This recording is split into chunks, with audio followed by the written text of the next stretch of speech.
Thank you for coming. My name is Kent Hovind. Hallo, schön, dass ihr gekommen seid. Mein Name ist Kent Hovind. Also nicht meiner, seiner.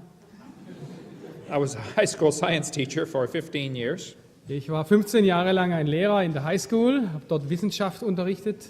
And now for 15 years I've been an evangelist. Und jetzt seit 15 Jahren arbeite ich als Evangelist.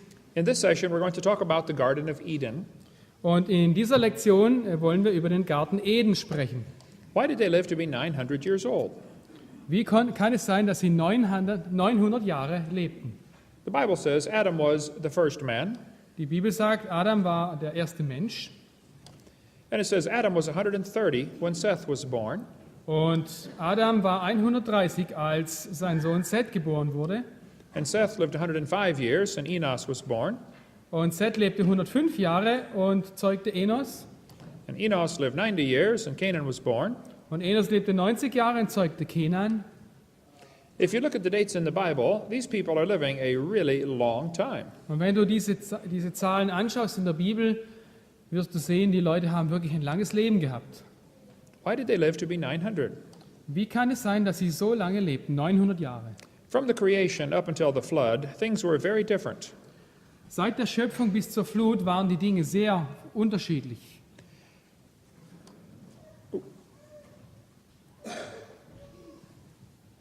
Wie war es vor der Flut?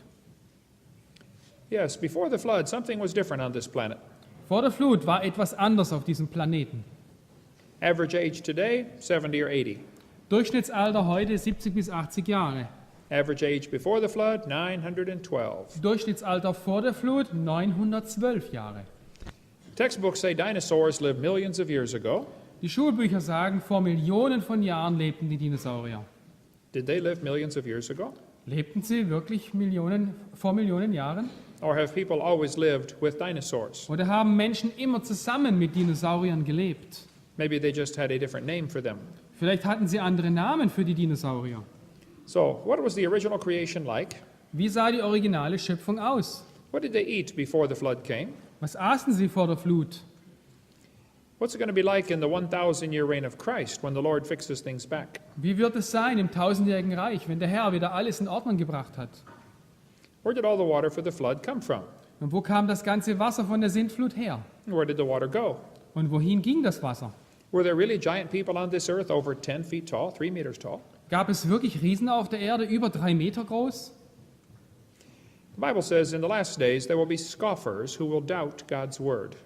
Und die Bibel sagt, in den letzten Tagen wird es Spötter geben, die das Wort Gottes bezweifeln. The Bible says the scoffers are going to say, "Where's the promise of his coming? Since the fathers fell asleep, all things continue as they were." Die Bibel sagt, diese Leute sagen, wo ist die Verheißung seiner Ankunft? Denn seitdem die Väter entschlafen sind, bleibt alles so, wie sie von Anfang der Schöpfung an waren. The Bible says they are willingly ignorant of how God made the heavens and the earth. You can read that whole verse. Ja, und die Bibel sagt, denn aus Mutwillen sind sie dessen unwissend, dass durch das Wort Gottes die Himmel von alters her waren und die Erde aus Wasser und im Wasser entstanden. Something was different about this earth. Etwas war anders mit der Erde. How can the earth be out of the water and in the water? Wie kann die Erde aus Wasser und im Wasser entstanden sein? The Bible says that world was overflowed with water and perished. Die Bibel sagt, diese Welt wurde von Wasser überflutet und ging verloren oder ging unter. And the Bible says the heavens and the earth which are now are kept in store, reserved unto fire against the day of judgment and perdition of ungodly men. Und die Bibel sagt, die jetzigen Himmel aber sind bewahrt für das Feuer, behalten auf den Tag des Gerichts. The scoffers in the last days are ignorant of the creation, the flood, and the coming judgment. Und die heutigen Spötter ignorieren die Schöpfung, die Flut und das kommende Gericht. They don't want to admit God created the world. Sie möchten nicht zugeben, dass Gott die Welt geschaffen hat. That would mean God owns it. Das würde bedeuten, Gott gehört die Welt. That would mean he makes the rules. Das würde bedeuten, Gott macht die Regeln. They don't want to admit there was a flood. Und sie möchten auch nicht zugeben, dass es eine Flut gab. That shows God has authority to judge his creation. Das würde zeigen, dass Gott die Vollmacht hat, seine Schöpfung zu richten. And they don't want to admit there's a coming judgment. Und das möchten sie auch nicht zugeben, dass ein zukünftiges Gericht kommt. Jesus is coming, and boy, is he mad. Jesus kommt bald und Mann ist er wütend oder zornig. The Bible says, in the beginning, God created the heaven and the earth. And then in verse 5, it says it was the first day. Die Bibel sagt, Gott schuf am Anfang Himmel und Erde und Gott nannte das Licht Tag und die Finsternis nannte er Nacht und es wird Abend und es wird Morgen. Und dann sagt die Bibel, das war der erste Tag. The first day. Der erste Tag. Some people say there might be a gap in between the first two verses. Und es gibt Leute, die behaupten, zwischen den ersten 2 Versen im ersten Buch Mose gibt es eine Lücke. This man says between the first two verses of Genesis, there's ample room for all the geologic periods. Zwischen den ersten 2 Versen im 1. Mose gibt es weiten Raum für alle geologischen Epochen. He said there was a pre-Adamite rebellion and the judgment of Lucifer happened. Und sie sagen, es gab vor Adam eine Rebellion und ein Gericht über Luzifer. Was anybody here before Adam? War irgendjemand auf der Welt vor Adam? And when did Lucifer get judged? Und wann wurde Luzifer gerichtet? Let's see what the Bible says. Lasst uns gucken, was die Bibel sagt. The Bible says the earth was without form and void. Die Bibel sagt, die Erde war wüst und leer, ohne Gestalt. That simply means it was unformed and unfilled. Das bedeutet einfach, sie war einfach nicht fertig geformt und war nicht gefüllt. It does not mean destroyed. Es bedeutet nicht zerstört. There are many good books on this topic. Und es gibt sehr viele gute Bücher über dieses Thema. This one would be good to explain it. Hier dieses Buch, Unformed and Unfilled, wäre ein gutes Buch, um das zu erklären. Or my short book about this gap theory. Oder mein kleines Büchlein über dieses Problem.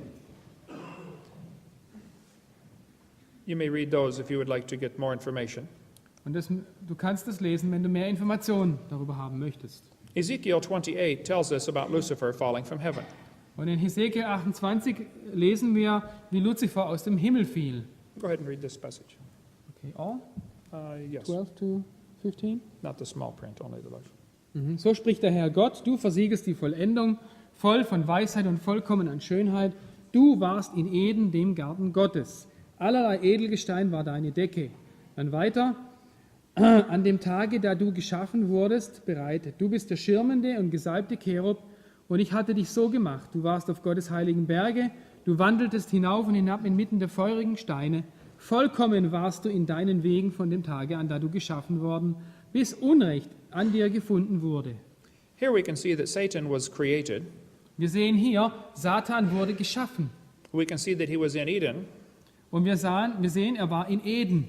We see that he was perfect until iniquity was found in him. Und er war vollkommen, bis Sünde in ihm gefunden wurde. Well, Eden wasn't made till day 6. Und der Garten Eden wurde nicht vor dem Tag 6 erschaffen. So Satan could not fall from heaven before the creation. So, Luzifer konnte nicht vor der Schöpfung vom Himmel fallen.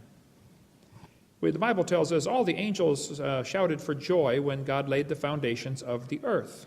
Und die Bibel sagt, dass alle Söhne Gottes, die Engel, jauchzten, als die Grundfeste der Erde gelegt wurden. When were the foundations of the earth laid? So, wann wurden die Grundfesten der Erde gelegt? I believe that was on day 3 Und ich denke, das war am Tag Nummer 3, when he made the dry land appear. als er das trockene Land sichtbar werden ließ. The angels must have been made on day 1 or day 2. Die Engel mussten am ersten oder zweiten Tag geschaffen worden sein. The Bible does not tell us for sure. Aber die Bibel sagt uns das nicht sicher. But it does tell us everything was created in 6 days. Aber sie sagt uns, alles wurde in 6 Tagen geschaffen. We see that in the 10 Commandments. Und das sehen wir in den 10 Geboten. Exodus 20, verse 11. In 2. Mose 20,11. At the end of day 6, God said everything was very good. Und am Ende des 6. Tages sagte Gott, alles ist sehr gut. It would not be very good if Satan was running around as a bad guy. Und es wäre nicht sehr gut gewesen, wenn Satan als böser Bube herumgelaufen wäre. Some Bibles teach the days may be long periods of time. Manche Bibeln lehren, dass diese Tage lange Zeitperioden waren. They say maybe the days are 1,000 years. Vielleicht waren die Tage 1000 Jahre lang. They get this from Psalms 90 and 2 Peter chapter 3. Sie kriegen das aus Psalm 90 und aus 2. Petrus. Ein Tag bei dem Herrn ist wie 1000 Jahre. Notice both of these verses say 1,000, not million. So, beachte bitte, diese Verse sagen beide 1000 und nicht Millionen. And neither verse is talking about the creation. Und keiner dieser Verse spricht über die Schöpfung. It's just telling us that time doesn't mean anything to God. Diese Verse zeigen uns einfach, dass für Gott Zeit keine Bedeutung hat. God is not limited by time. Gott wird nicht durch die Zeit begrenzt. We are limited by time. Wir sind durch die Zeit begrenzt. If God were limited by time, he is not God. Wenn Gott durch die Zeit begrenzt wäre, dann wäre er nicht Gott. God is not limited by time, space, or matter. Gott wird nicht begrenzt durch Zeit, Materie oder Raum. This is not 2004 in heaven. Das ist nicht 3004 im Himmel. There is no time there. Es gibt keine Zeit im Himmel. The Bible says the grass and the plants and the trees were made on the third day, Und die Bibel sagt, das Gras, das Kraut und die Bäume wurden am 3. Tag gemacht. and the sun was made on day 4. Und die Sonne wurde am 4. Tag gemacht. If those days are long periods of time, those plants are going to die waiting for the sun. Ja, und wenn diese Tage eine sehr große Zeit gewesen wären, dann wären die Pflanzen ohne Sonne gestorben. And the insects to pollinate the plants were made on day 5, Und die Insekten am Tag 5, die die Pflanzen bestäuben, die wurden am 5. Tag gemacht. It is not logical to say the days are long periods of time. Es ist unlogisch zu sagen, dass die Tage eine lange Zeitperiode wären. There is more in this book on that topic. Und mehr gibt es in diesem Buch hier. Genesis 1:6, God said, "Let there be a firmament in the midst of the waters, and let it divide the waters from the waters."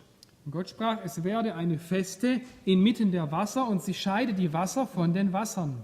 What is this firmament? Was ist diese Feste oder dieses Firmament?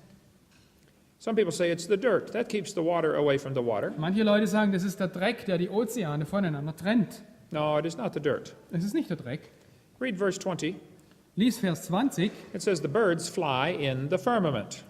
Dort steht, dass die Vögel in dieser offenen Feste fliegen. The birds do not fly in the dirt. Vögel fliegen nicht im Dreck, The birds fly in the air. sondern die Vögel fliegen in der Luft. So the firmament is where the birds fly. So, das Firmament ist da, wo die Vögel fliegen. We call that the atmosphere. Und das nennen wir die Atmosphäre. The second heaven, mentioned in the Bible, Der zweite Himmel, der in der Bibel erwähnt wird, is where the sun, moon, and stars are. ist, wo Sonne, Mond und Sterne sind. This is in Genesis 1:14. Okay. Und Gott sprach, es werden Lichter an der Feste des Himmels, um den Tag von der Nacht zu scheiden. Und Gott machte die 2 großen Lichter und die Sterne. The third heaven, mentioned in the Bible, Und der dritte Himmel, der in der Bibel erwähnt wird, is in 2 Corinthians chapter 12. finden wir in 2. Korinther 12, 2. There are 3 heavens mentioned in the Bible. Es gibt 3 Himmel in der Bibel erwähnt. The first heaven where the birds fly. Der erste Himmel, wo die Vögel fliegen We are breathing it now. und wir atmen das ein. Second heaven where the stars are. Der zweite Himmel, wo die Sterne sind. We call that outer space. Und das nennen wir das Weltall. The third heaven is where God lives. Und der dritte Himmel ist da, wo Gott lebt. In Psalms 19, it talks about the heavens, plural. Und im Psalm 19 ist das Wort Himmel im Plural, in der Mehrzahl. There's more than one heaven. Es ist mehr wie einer. Genesis 1:6, "And God made the firmament and divided the waters which were under the firmament from the waters which were above the firmament."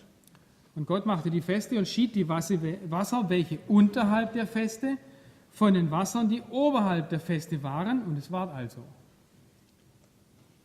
Psalm 148 said, "Praise him, ye waters that be above the heavens." Und im Psalm 148 heißt es, lobt ihn, ihr Wasser, die ihr oberhalb der Himmel seid.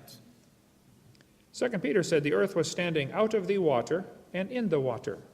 Und in 2. Petrus finden wir, die Erde bestand aus Wasser und im Wasser. This is an interesting verse. Das ist doch ein interessanter Vers. The Bible talks about the circle of the earth, Die Bibel spricht vom Erdenkreis and it said God stretched out the heavens. und die Himmel wurden von Gott ausgespannt. Maybe that is why we have a red shift in astronomy. Und das ist, warum wir eine Rotlichtverschiebung in der Astronomie beobachten. Today's atmosphere has 6 layers. Die heutige Atmosphäre hat 6 Schichten There used to be 7 layers. und es sollten eigentlich 7 sein. This was a layer of water or ice above the atmosphere. Und das war eine Schicht aus Wasser oder Eis über der Atmosphäre. This layer of water or ice would block ultraviolet light.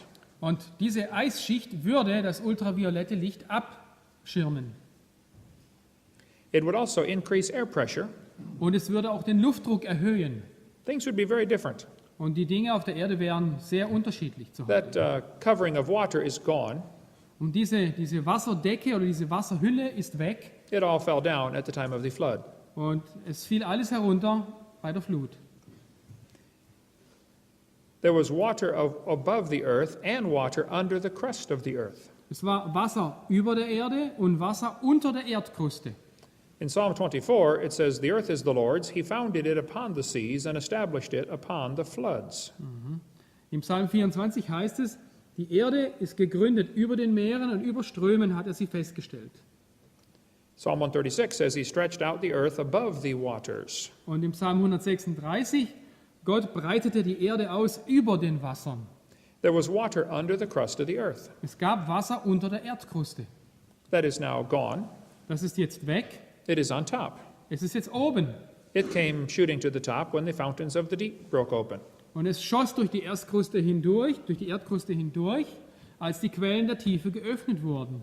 Most of the water for the flood came from inside the earth, not from rain. Und das meiste der Flutwasser kam aus dem Innern der Erde, nicht von oben. I think we still have the scars today where this happened. Und ich glaube, wir haben heute noch auf der Erde die Narben, an denen das Wasser herausbrach. They are called fault lines. Und sie werden, wie heißt das auf Deutsch? Fault Es lines? werden Gräben genannt. Gräben.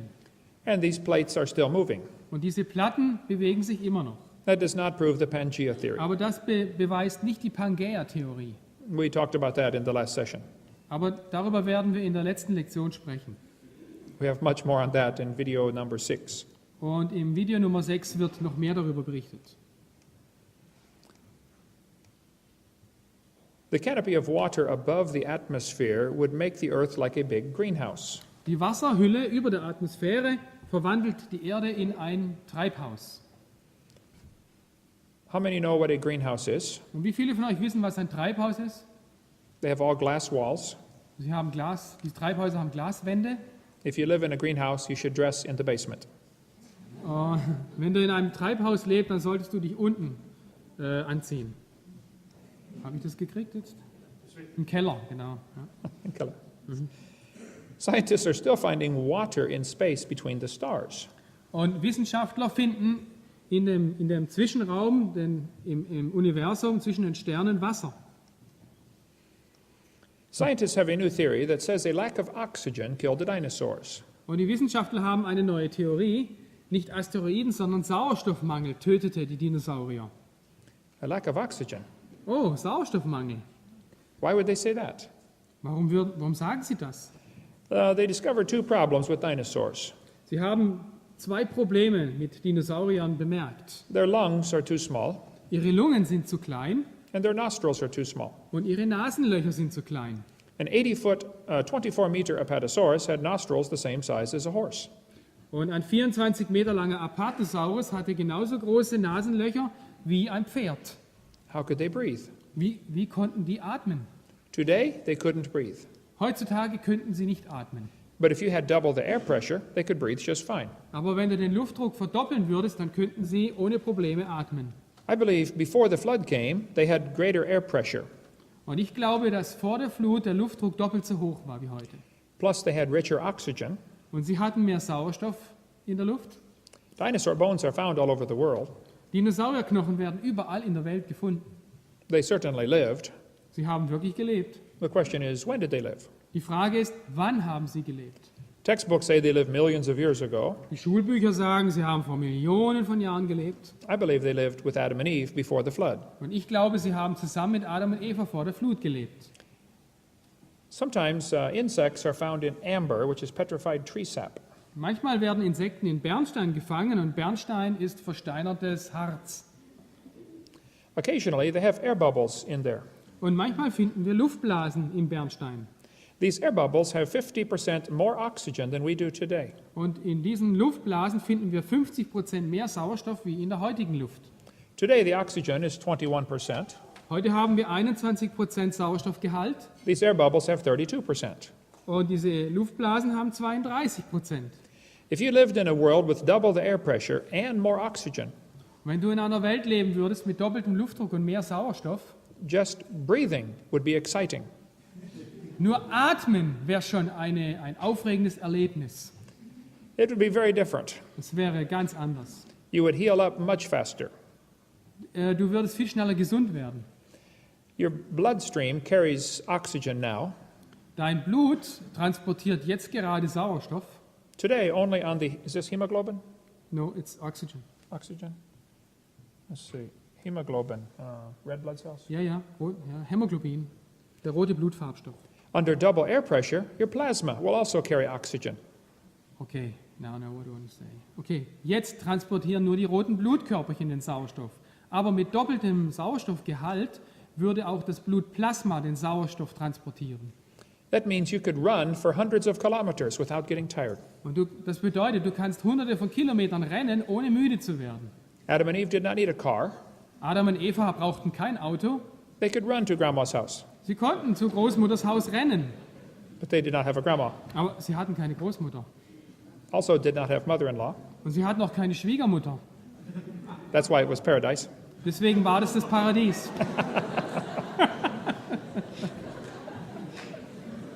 In America, a baby girl fell into a well 15 years ago. Vor 15 Jahren fiel in Amerika ein kleines Baby in ein Rohr, in einen Brunnen, Her left leg went down the pipe. und ihr linkes Bein ging dieses Rohr hinunter, Her right leg came up behind her. aber das rechte Bein wurde umgeknickt und zeigte nach oben. She slid down 20 feet, 6 meters. Sie rutschte 6 Meter nach unten The pipe was only 20 centimeter diameter. und das Rohr hatte nur einen Durchmesser von 20 Zentimetern. She was inside for 2.5 days. Und sie war 2,5 Tage eingeschlossen in diesem Rohr. They destroyed the whole neighborhood trying to get that girl out of the well. Sie haben die komplette Nachbarschaft platt gemacht, um das Mädchen zu retten. When they finally got her out, lots of her body had turned black from lack of circulation. Und sie haben sie dann schlussendlich rausbekommen, aber sehr viele Körperteile waren schwarz wegen der unterbrochenen Blutzirkulation. Her right leg was totally black. Ihr rechtes Bein war vollständig schwarz. One doctor said, "We need to cut her leg off immediately." Und ein Arzt sagte, wir müssen ihr Bein sofort amputieren. Another doctor said, "Before we cut things off, Ein anderer Arzt sagte, bevor wir etwas abschneiden, let's try putting her in a hyperbaric oxygen chamber." dann lasst uns das Mädchen in eine Hochdrucksauerstoffkammer legen. They put her in a chamber like this and filled it full of pure oxygen under double atmospheric pressure. Sie legten das Mädchen in eine solche Kammer und legten doppelten Luftdruck an mit reinem Sauerstoff. Within a few hours, her leg turned pink. Und in ein paar Stunden wurde ihr Bein wieder rosa. They restored circulation. Sie haben die Blutzirkulation wieder in Gang gebracht. In the end, she had half of her small toe cut off. Und es musste nur am Zeh etwas amputiert werden. She is fine today. Und es geht ihr heute sehr gut. In Pensacola, Florida, they have the largest chamber in America. Und in Pensacola, Florida, haben sie die größte Sauerstoffdruckkammer in Amerika. In Germany, they treat stroke patients with hyperbaric oxygen. Und in Westdeutschland werden Patienten mit Schlaganfall in solchen Kammern behandelt. In England, they treat multiple sclerosis with hyperbaric oxygen. Und in England wird mit Sauerstoffüberdruck werden auch MS-Patienten behandelt. In India, they treat leprosy with hyperbaric Und chambers. in Indien wird Lepra so behandelt. They are using hyperbaric oxygen for treating many, many diseases. Und sie benutzen diese Überdruckkammern, um viele Krankheiten zu heilen. This boy is being treated for cerebral palsy. Okay, dieser Junge wird wegen, ich glaube, das ist Epilepsie behandelt. If doctors give more oxygen during surgery, only half as many patients get infections, only half as many get nauseated. Wenn also die Wahrscheinlichkeit der Übelkeit bei Patienten nach einer Operation wurde durch den extra Sauerstoff halbiert und auch die Anfälligkeit gegenüber Infektionen. A chamber in New York is treating autism. Und mit einer Sauerstoffkammer wird in New York Autismus behandelt. This is a small chamber for one person. Das ist eine Kammer für eine Person. Many professional sports teams have a hyperbaric chamber. Und viele professionelle Sportmannschaften haben ihre eigene Überdruckkammer. Why would they want one? Warum wollen die so eine? Their injured players will heal twice as fast. Weil ihre verletzten Spieler haben dort eine zweimal kürzere Heilungszeit. This is a small hyperbaric sleeping bag. Und das ist ein kleiner Überdruck-Schlafsack.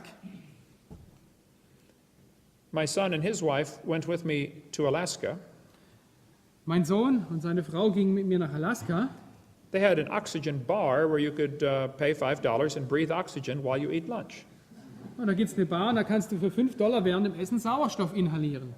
After 15 minutes, you feel excited, ready to go shopping some more. So, und nach 15 Minuten bist du so aufgeregt und hast richtig Lust zum Einkaufen. A friend of mine in Oregon owns this chamber. Und ein Freund von mir aus Oregon besitzt diese Kammer. He said, "Would you like to try it?" Möchtest du das probieren, fragte er mich. I said, "Of course." Und ich sagte, natürlich. He pumped the pressure up to 3 times normal pressure. Und er erhöhte den Luftdruck auf das Dreifache des normalen Maßes. I was breathing pure oxygen under triple pressure for about an hour. Und ich habe eine Stunde lang reinen Sauerstoff unter dreifachem Druck geatmet. When I got out of the chamber, Und als ich rauskam, I felt like running around the world. da habe ich mich gefühlt, als ob ich über die Welt rennen könnte. It was- Welt rennen könnte. It was amazing. Das war wirklich aufregend, erstaunlich. A Japanese scientist started raising tomato plants with pressurized carbon dioxide. Und ein japanischer Botaniker hat Tomaten gezüchtet unter doppeltem Kohlendioxiddruck. He also filtered out the sunlight to give no UV light. Und er hat auch das UV-Licht herausgefiltert. After 2 years, his tomato plant was almost 5 meters tall and produced 900 tomatoes. Nach 2 Jahren war diese Tomate fast 5 Meter hoch und produzierte 907 Tomaten. They moved the plant to Expo 1985. Und sie haben 1995 diese Pflanze auf die Expo, 1985, auf die Expo, also die Weltausstellung, umgezogen. They said it might grow 10,000 tomatoes off one plant. Und man kann also um die 10.000 Tomaten von einer Pflanze bekommen. The plant grew 40 feet tall, 13 meters, Die Pflanze wuchs 13 Meter hoch and produced 15,000 tomatoes. und produzierte 15.000 Tomaten. It was amazing. Das ist wirklich erstaunlich. A farmer in Iowa wanted to know, why do the birds start chirping before the sun comes up? Ein Farmer in Iowa wollte wissen, warum fangen die Vögel morgens an zu singen. He discovered the chirping of the birds opens up the holes in the bottom of the leaf of the plant, the stomata. Ja. Und er stellte fest, dass durch den Vogelgesang öffneten sich die Öffnungen, die Blattspalte der Pflanzen. So he began playing music to his cornfield. So, er fing an, seine Maisfelder mit Musik zu berieseln. His neighbors thought he was, a Der little crazy, Nachbar dachte, Mensch, der hat ja wohl eine Meise. till his corn grew almost 5 meters tall. Aber sein Mais wächst 5 Meter hoch. He played it to his squash plant, and they produced 5 squash per leaf instead of 1. Und er hat auch seine Kürbisse mit Musik berieselt und die produzierten dann pro Blatt 5 Kürbisse anstatt einem. His black walnut trees grew twice as fast as normal. Und seine schwarzen Walnussbäume wuchsen doppelt so schnell wie früher. Let's see. I had a debate with the president of an atheist organization. Ich hatte eine Diskussion mit dem Präsident einer atheistischen Organisation She said there are 80 separate layers of coal in the Midwest. und diese Frau sagt, es gibt 80 verschiedene I Schichten, think I have it in German. One moment. Here we go. es gibt 80 verschiedene Kohleschichten im mittelwestlichen Teil der USA. She's right. Und hier hat sie recht. She said if you look at the amount of coal in the world today, Und wenn Sie die Menge von Kohle in der Welt betrachten, there is so much coal, it would take a long time to put all this coal down. und das würde sehr lange brauchen, damit diese ganze Pflanzenmasse in Kohle umgewandelt werden würde. Now she's wrong about this. Aber hier hat sie nicht recht. She is looking at the world today Sie schaut die Welt heute an and thinking that is how it has always been. und denkt, die Welt war immer so wie heute. The Bible says the scoffers would be ignorant of how God made the heavens. Aber die Bibel sagt, die Spötter wissen nicht, wie Gott die Himmel geschaffen hat. Things were different before the flood came. Dinge waren anders, bevor die Flut kam. The world was mostly land. Die Erde bestand meistens aus Land Today, the world is mostly water. Und heute besteht die Erde meistens aus Wasser. There is a coal mine in Wyoming and Montana Es gibt eine Kohlemine in Montana, that is 10,000 square miles of coal up to 60 meters thick. und die haben dort Kohleflöze bis 60 Meter Dicke. That is a lot of coal. Das ist ein Haufen Kohle. Sometimes human artifacts are found in coal. Und manchmal findet man menschliche Gegenstände in Kohle. The textbooks say coal formed 200 million years ago. Die Schulbücher sagen, Kohle hat sich vor 200 Millionen Jahren gebildet. No, coal formed because of the flood. Nein, Kohle bildete sich wegen der Flut. This is the sole of a shoe found inside a lump of coal. Und hier hat man zum Beispiel eine Schuhsohle in einem Kohlebrocken gefunden. This iron pot was found inside a lump of coal. Und hier ein gegossener Eisentopf in Kohle. Human artifacts in coal show us the coal formed after humans lived. Und diese Gegenstände in der Kohle zeigen uns, dass die Kohle nach dem Menschen existierten, sich gebildet haben muss. The Bible says there were plants over all the earth. Die Bibel sagt, dass es Pflanzen überall auf der ganzen Erde gab. It is not that way today. Und so ist es heute nicht mehr. Leaves have been found in Antarctica. In der Antarktis hat man Blätter gefunden. 250 miles from the South Pole, they find leaves. 400 Kilometer vom Südpol entfernt hat man ein großes Depot von Blättern gefunden. There are no trees growing at the South Pole. Am Südpol wachsen keine Bäume. Something was different. Etwas war anders. Today, the Earth is 70% underwater. Heute ist die Erde zu 70% unter Wasser. It is not that way. It was not that way when God first made it. Aber so war es nicht am Anfang, als Gott die Erde schuf. The Bible says He formed it to be inhabited. Gott sagt, er schuf die Erde, um bewohnt zu werden. Today, only 3% of the Earth is habitable. Und heutzutage sind nur 3% der Erde bewohnbar. I believe when God first made the Earth, there were plants from pole to pole. Ich glaube, als Gott die Welt gemacht hatte, war die Welt voll mit Bäumen, von Pol zu Pol. A layer of water above the Earth would block out harmful effects from the sun. Eine Wasserschicht schützte die Erde vor den schädlichen Sonnenstrahlen. The sun produces many things besides light. Die Sonne produziert neben Licht noch viele andere Dinge. It produces X-rays. Sie produziert Röntgenstrahlung They are very dangerous. und es ist sehr gefährlich. How many of you have ever had an X-ray before? Wer von euch wurde schon geröntgt? I broke 9 bones growing up.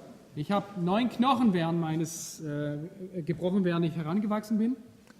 You go to the hospital and they say, take off all your clothes, Du gehst ins Krankenhaus, sie sagen, komm, zieh deine Kleider aus put this little small gown on. und zieh diesen kleinen Anzug an. It does not quite come together in the back. Und es kommt hinten nicht ganz zusammen. They say, now walk down the hall about 12 kilometers So, und jetzt gehst du diesen Gang runter, 12 Kilometer. and you will see the X-ray room. Und dann irgendwann findest du den Röntgenraum. If you make it that far, Und wenn du es bis dahin geschafft hast, they say, oh, we're so glad you made it. dann sagen sie, oh, wie wunderbar, dass du das geschafft hast. Would you please lay on this table? Bitte legst du dich auf diesen Tisch hier. They just got the table out of the freezer before you got there. Ja, und sie haben den Tisch aber vorher tiefgefroren. It is ice cold. Es ist wirklich eiskalt. And he puts a strange machine on top of you. Und über dir ist eine seltsame Maschine. He says, take a deep breath. Und dann sagen sie, nimm einen tiefen Atemzug. And then he walks out in the hall. Und dann geht der Mann raus. You say, hey, doctor, why are you going in the hall? Und du sagst, hey Doktor, warten Sie, warum gehen Sie hier raus? Is this machine dangerous? Ist diese Maschine gefährlich? He says, no, it's harmless. Nein, nein, es ist harmlos. You say, how does this work, doctor? Ja, wie funktioniert denn dieser Apparat? He says, X-ray bullets come out of this machine like a machine gun. Röntgenkugeln, die kommen da raus wie aus einem Maschinengewehr. We are going to blow you full of holes. Und wir schießen dich voll mit Löchern. Wir durchlöchern dich. We're going to make a shadow of what's inside your body. Und dann machen wir ein Schattenbild von dem, was in deinem Körper ist. And this is in reverse image. Und das wird dann einfach auf einem Bild dargestellt, umgekehrt, negativ. That's why many radiologists have a negative outlook on life. So, und das ist, warum so viele Radiologen ein negatives Bild von der Welt haben. The X-rays from the sun are going right through your body right now.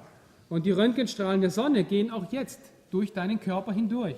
Your skin feels the full force of these X-rays. Und die Haut, deine Haut, kriegt die volle Wucht dieser Röntgenstrahlen zu spüren.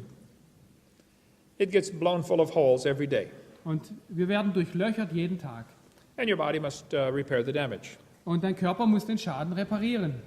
After 50 or 60 years, Und nach 50 oder 60 Jahren, everybody starts to notice you are not keeping up with damage control.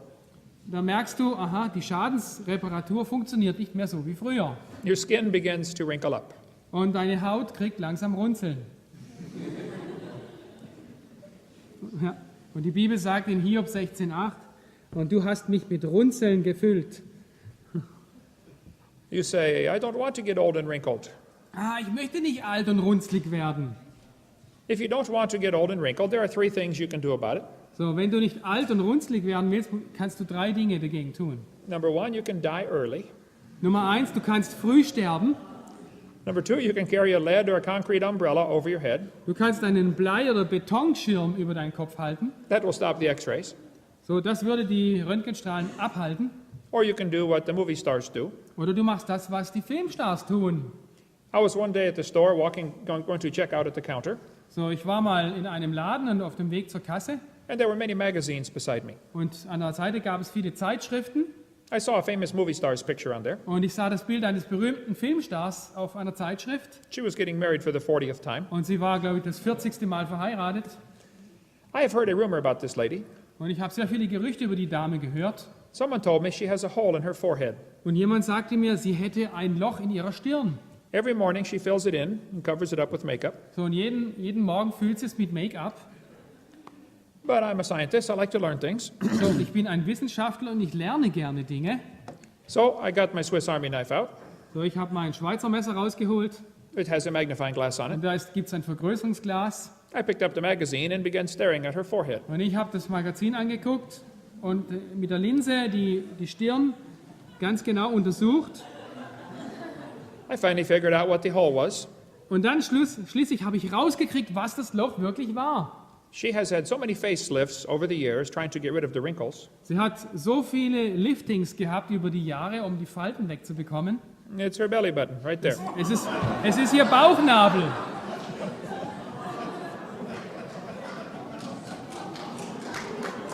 You say, I don't want to get old and wrinkled. Oh, ich möchte nicht alt und runzlig werden.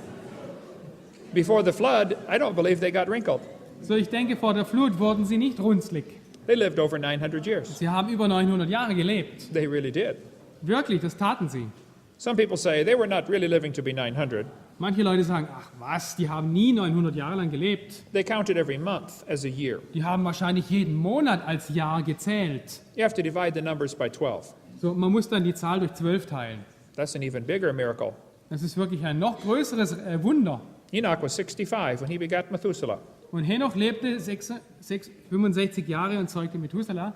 2 of these guys were 65. 2 von diesen Jungs hier waren Divided by 12. 65. Divided by 12, he was 5.5 when he became a father. Geteilt durch 12 bedeutet, er war 5,5, als er Vater wurde. I don't think so. Was für ein Wunder. They were really living to be 900. Sie haben wirklich 900 Jahre gelebt. And they got bigger. Und sie wurden größer. This is me standing by Robert Wadlow. Und hier siehst du mich neben Robert Wadlow. He was 2 3/4 meters tall. Er war 2,74 Meter groß. His shoe size is, mine's 11. What's it different in Germany? Ja. Yeah. Ja. Don't ask me on these Four, sizes. 4 times? Ask my wife. Okay. Ich habe gesagt, er soll mich nicht nach diesen Größen fragen, er soll meine Frau fragen. Ich kenne mich nicht so aus. Goliath, the Bible says, was 6 cubits and a span. Die Bibel sagt, Goliath war 6 Ellen und eine Spanne groß. Robert Wadlow was almost that tall. Und Robert Wadlow war fast so groß. We would consider that very large. Und ich würde sagen, das ist sehr groß. I think before the flood, people got bigger than that. Und ich glaube, dass die Leute vor der Flut noch größer waren. This man is 3.5 meters tall. Und hier sehen wir einen Mann 3,5 Meter lang. Well, long, not tall. He's long. He's laying down. Ja? Yeah. Er war 6 Meter groß. How would you like to have him on your basketball team? Ja? Den hätten wir gerne in unserem Basketballteam. Sometimes the women get upset with me and they say, you said that was a man. Maybe it was a woman. Manchmal ärgern sich die Frauen über mich und sagen, wie kann man das unterscheiden, ob es ein Mann oder eine Frau ist. I taught biology and anatomy. Ich habe Biologie gelehrt und Anatomie. I know how to tell the difference between a male and female skeleton. Und ich kann euch den Unterschied zwischen einem menschlichen und weiblichen Skelett zeigen. It is not the number of ribs. Es ist nicht die Anzahl der Rippen, Only Adam was missing a rib, nur Adam hatte eine Rippe weniger and only for a short time. und nur für eine kurze Zeit. The lower rib is the only bone that will grow back if you take it out. Der untere Rippenknochen ist der einzige Knochen, der, nachdem er entfernt wurde, nachwächst.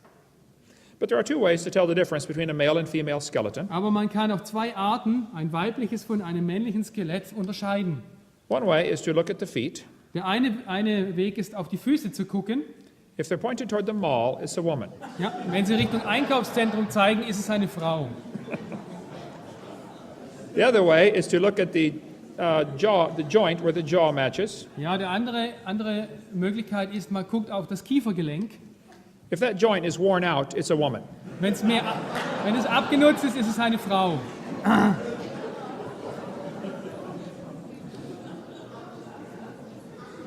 Many people don't realize Roman Emperor Maximus was 2.5 meters tall. Viele Leute wissen nicht, dass der römische Imperator Maximinus Thrax 2,6 Meter groß war. A skeleton 9 foot 8 inch, almost 3 meters tall, was found in Indiana. In Indiana wurde ein Skelett gefunden, das fast 3 Meter groß war. Why don't we hear about this in our public school textbook? Warum hören wir nicht von so etwas in unseren Schulbüchern? 2 skeletons, almost 3 meters tall, found in Virginia. In Virginia City wurden ebenfalls 2 Skelette um 3 Meter groß gefunden. In Louisiana, 20 skeletons were found, every one almost 3 meters tall. Und in Louisiana fand man 20 Skelette und jedes war fast 3 Meter groß. That was only 100 years ago. Das war nur vor 100 Jahren. Why don't they tell about that in the public school textbook? Warum hören wir davon nicht in den öffentlichen Schulbüchern? A skeleton 3 meters tall was found in Nevada. Und es wurde im Humboldt-See ein 3 Meter großes Skelett gefunden in Nevada. In Guam, they have giant stones there, and a legend that the giants built them. Und in Guam gibt es die großen Latte-Steine, von denen es heißt, dass sie von Riesen erbaut wurden. In Indiana, 8 giants were found, 2.5 to 3 meters long. In Indiana fand man 8 Riesen zwischen 8 und 9 Fuß, also über 2,5 Meter. The museum was not interested in keeping them. Aber das Museum hatte kein Interesse, diese Skelette zu behalten. Why would a museum not want giant humans? Warum würde ein Museum solche großen Skelette ablehnen? Maybe they have another theory they are trying to preserve. Vielleicht haben sie dort eine andere Theorie, die sie gerne bewahren möchten. The evolution theory says we started off smaller and we're getting bigger and better. Die Evolutionstheorie sagt, wir fingen ganz klein an und wurden immer größer und größer und besser. Maybe the opposite is true. Aber ich denke, das Gegenteil ist wahr. A skeleton 3.5 meters tall was found in California. Ein Skelett mit 3,5 Meter Länge wurde in Kalifornien gefunden. Another one 3.5 meters tall was found in Arizona. In Arizona 1891 wurde ein 3,5 Meter großes Skelett gefunden. Der Mann hatte 6 Zehen. 6 fingers and Long hair. red, yep. Who is moving these giant rocks? Wer hat diese großen Steine hier transportiert? That is a camel in front of it. Und du siehst ein Kamel davor stehen. This is a axe head that weighs 17, almost 18 kilograms. Und das ist hier eine Axtklinge, die fast 18 Kilogramm wiegt. Go swing a 5 kilogram sledge for a few hours and see why I wonder about this one. Versuch mal eine 5 Kilo schwere Axt eine Stunde lang zu benutzen. The Smithsonian in Washington is very busy hiding skeletons of giant people. Das Smithsonian Institut ist sehr bemüht, solche Funde zu verheimlichen. They are dedicated to preserving the evolution theory. Und sie möchten die Evolutionstheorie bewahren. They don't want you to hear about giants. Sie möchten nicht von Riesen hören. It might confuse the children. Das könnte die Kinder verwirren.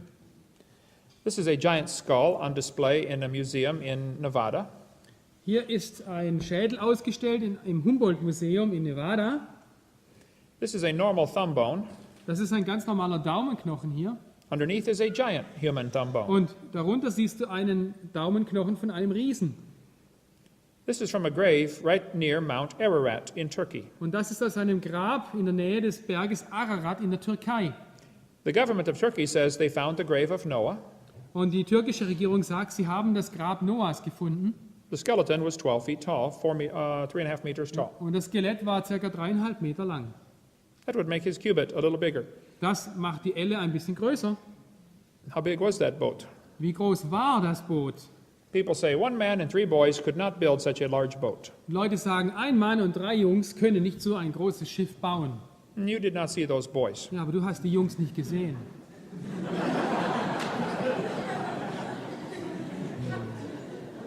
This is a thigh bone found in Egypt. Und das ist ein Oberschenkelknochen, der in Ägypten gefunden wurde. The man would have been over 13 feet tall, over 3 meters tall. Ja, und dieser Mann, der war bestimmt um fast 4 Meter lang.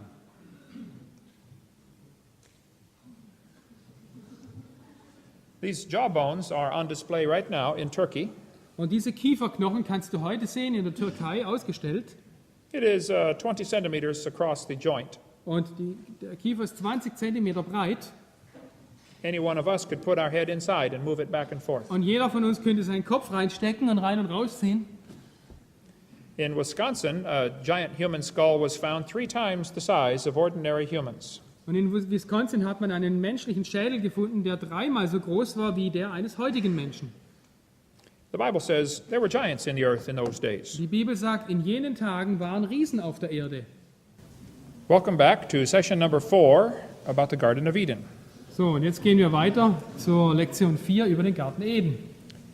The Bible says God would make man in his own image. Die Bibel sagt, Gott machte die Menschen in seinem Ebenbild. If we are made in the image of God, Und wenn wir nach dem Ebenbild Gottes geschaffen sind, why do we teach the kids this is grandfather? warum sagen wir den Kindern, dass das Opa ist? Is it possible for an ape-like creature to turn to a human?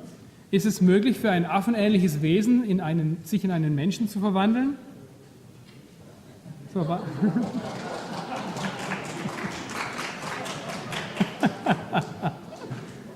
What is the truth about these cavemen? was ist die Wahrheit über diese sogenannten Höhlenmenschen? Well, there have always been people who live in caves. Es gab immer Leute, die in Höhlen gewohnt haben. Here is the world's most wanted caveman right there. Und hier ist der am meisten gesuchte Höhlenmensch. But there have always been people that live in caves. Es gab immer Menschen, die in Höhlen gelebt haben. Nebraska man is a good place to start. Lasst uns anfangen mit Nebraska-Mann.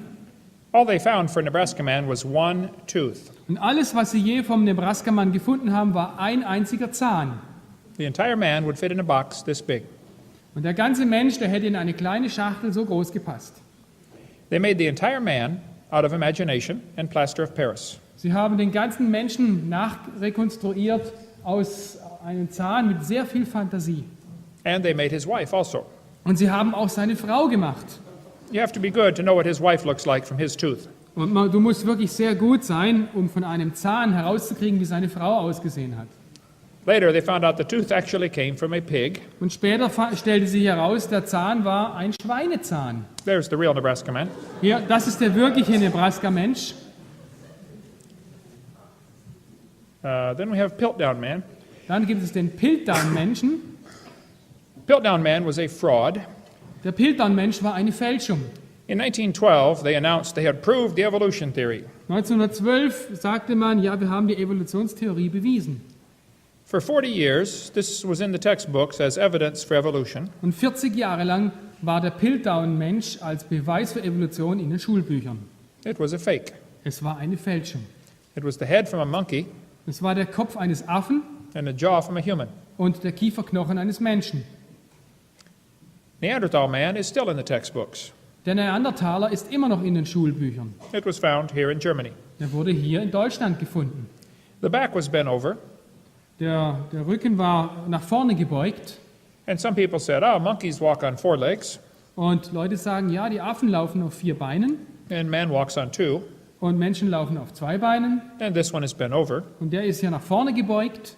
So he's slowly evolving. He's coming up. So, er evolviert langsam, er entwickelt sich langsam.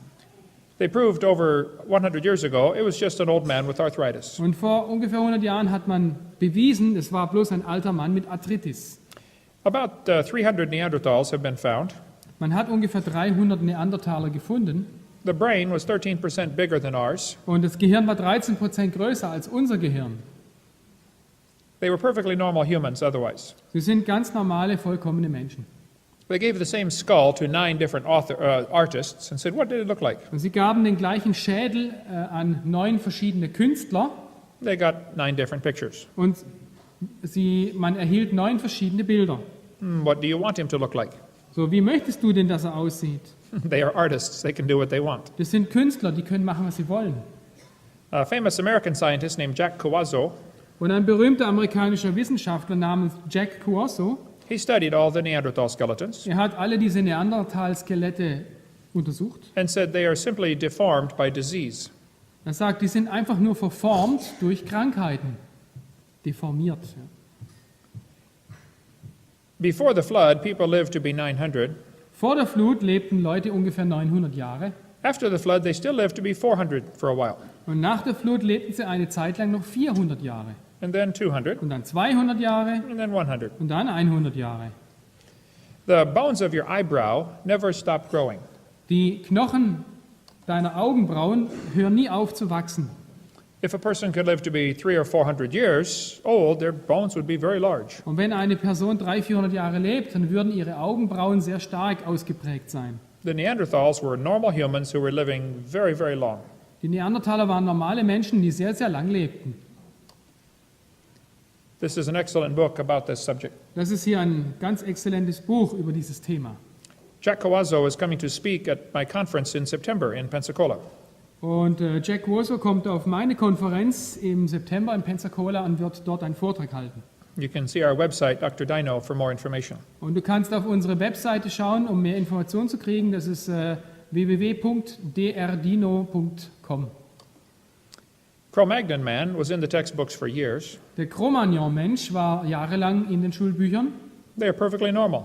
aber sie sind ganz einfach wie wir, normal. No different than us today. Es gibt keinen Unterschied zu uns heute.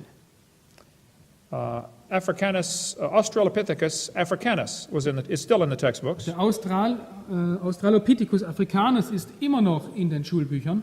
It was proven way back in 1973 it cannot be a missing link. Und 1973 wurde bewiesen, dass er kein Zwischenglied sein kann. Why do they keep this in the textbook? Warum haben sie es immer noch in den Schulbüchern? The most famous one today is Australopithecus afarensis, Der berühmteste heutzutage ist der Australopithecus afarensis, better known as Lucy. besser bekannt als Lucy. This was found in 1974 in Africa. Sie wurde 1947 in Afrika gefunden. He said the angle of the femur proves she was becoming a human.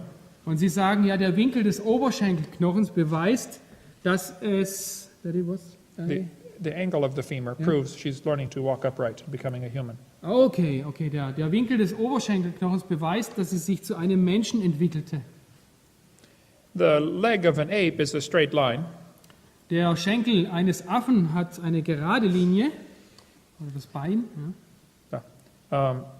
Lucy's femur was angled off to the side. Aber der Oberschenkelknochen von Lucy war zur Seite geneigt. He said that means she's becoming a human. Und das bedeutet, sie wird ein Mensch. No, any monkey that climbs trees has an angled femur. So, jeder Affe, der auf Bäumen rumklettert, hat einen gebogenen Oberschenkelknochen. Hier ist der Oberschenkel angewinkelt. This does not prove it's becoming a human. Und das bedeutet nicht, dass er ein Mensch wird. He said the thigh bone is bigger than normal monkeys. Und sie sagen, der Gelenkknochen ist größer als ein normales Affenknie. That does not prove it's becoming a human. Aber das bedeutet nicht, dass es ein Mensch wird. The bones of a Clydesdale are slightly bigger than a regular horse. So, die Knochen von diesem Pferdetypus sind größer als die eines normalen Pferdes. That does not prove it is becoming a truck. Und das bedeutet nicht, dass er sich zu einem Lastwagen entwickelt. There are big horses and small horses today. Es gibt heute große und kleine Pferde, die nebeneinander existieren. At the St. Louis Zoo, they put human feet on their Lucy display. Im Tierpark von St. Louis wird eine Nachbildung von Lucy ausgestellt mit menschlichen Füßen und Händen. Not one foot bone was found. Aber es wurde kein einzelner Fußknochen gefunden. Every other Australopithecine had curled toes. Jeder andere Australopithecus hatte gebogene Zehenknochen. The zoo director was told his statue is a lie, Und dem Zoodirektor wurde mitgeteilt, dass seine Statue hier eine Lüge ist. he said, "We can't change every display. Wir können nicht jede Ausstellung ändern. We think that this display gives the correct idea." So, und wir denken, dass hier der richtige Eindruck erweckt wird. So they will lie to your kids coming through the museums to make them believe evolution. Und wenn deine Kinder ins Museum gehen, werden sie dort angelogen, damit sie an Evolution glauben. In Africa, they found perfectly normal human footprints. In Afrika fanden sie vollständig normale Fußabdrücke, menschliche Fußabdrücke, But they were supposedly too old for humans to be there. aber sie waren offensichtlich zu alt, um von Menschen zu sein. One scientist studied people who never wear shoes, Und ein Wissenschaftler hat Leute untersucht, die niemals Schuhe trugen. he said their footprints are identical to the footprints found in Africa. Und er sagte, dass ihre Fußabdrücke genau gleich sind wie die, die man in Tansania gefunden hat. He said if we didn't know the footprints were so old, we would think they were made by a human. Und wenn wir nicht wüssten, dass diese Fußabdrücke so alt wären, würden wir denken, sie sind von einem ganz normalen Menschen. His foot was exactly like ours. Die Fußform war genauso wie unsere Fußform.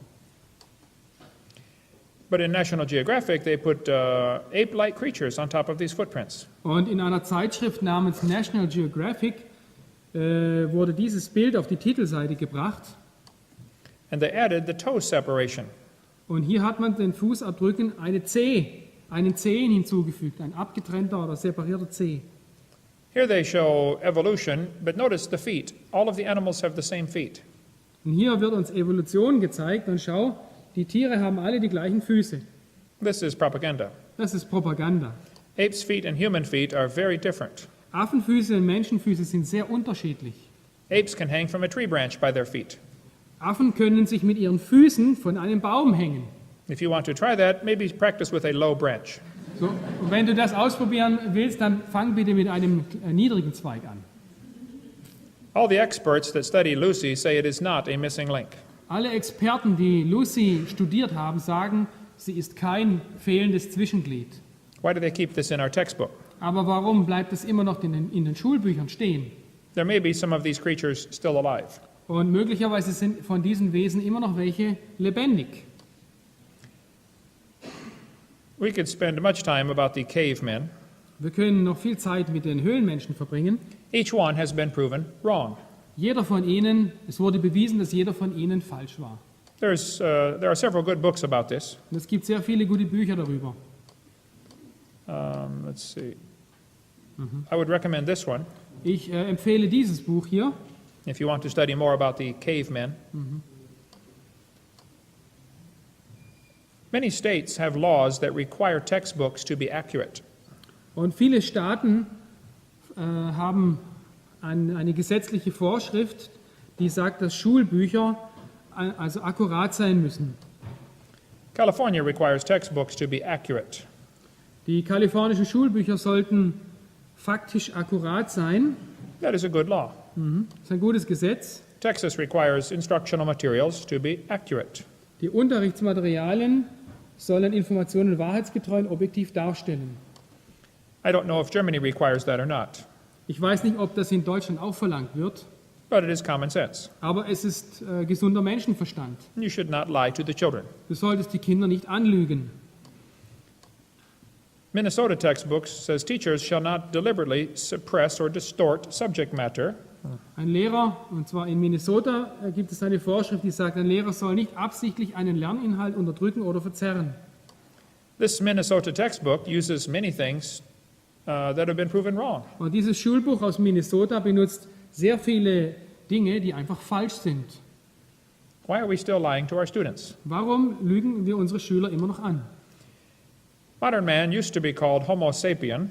Der moderne Mensch wird als Homo sapiens bezeichnet Today it's Homo sapien sapien. und heute wird er Homo sapiens sapiens genannt. Sapien means wise. Sapien bedeutet weise. The Bible says, professing themselves to be wise, they became Und fools. die Bibel sagt, indem sie sich für weise ausgaben, sind sie zu Narren geworden. If you think your ancestors swung by their tails, you're a fool.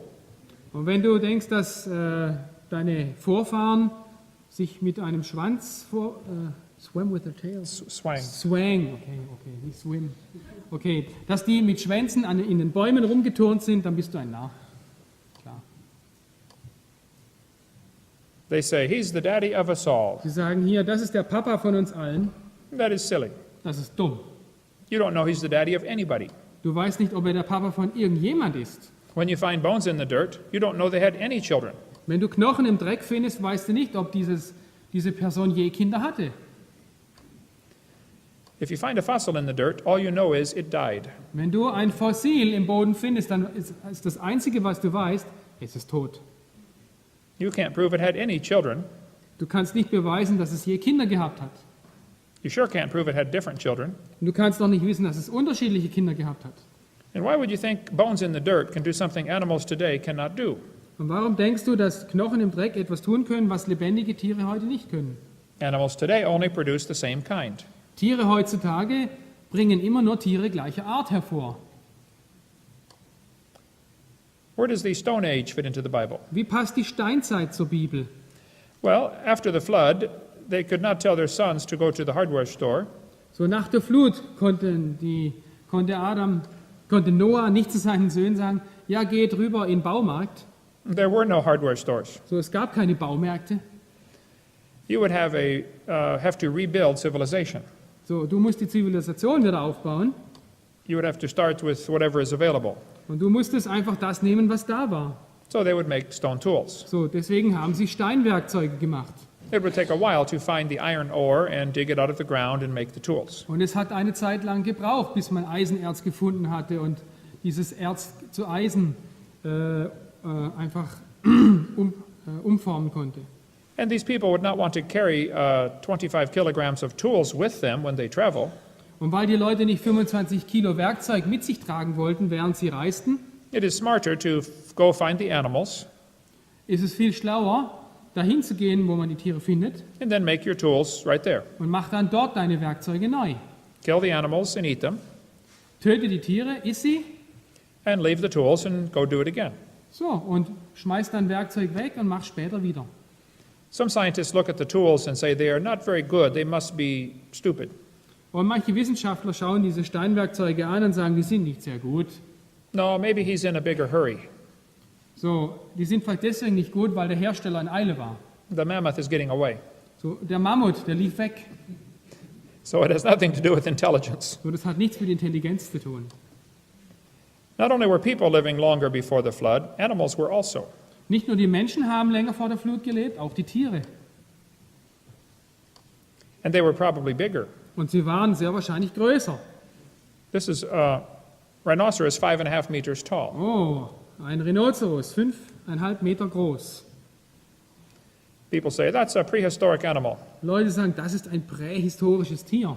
No, there is no such word as prehistoric just 100 years ago. Vor 100 Jahren gab es dieses Wort prähistorisch noch gar nicht.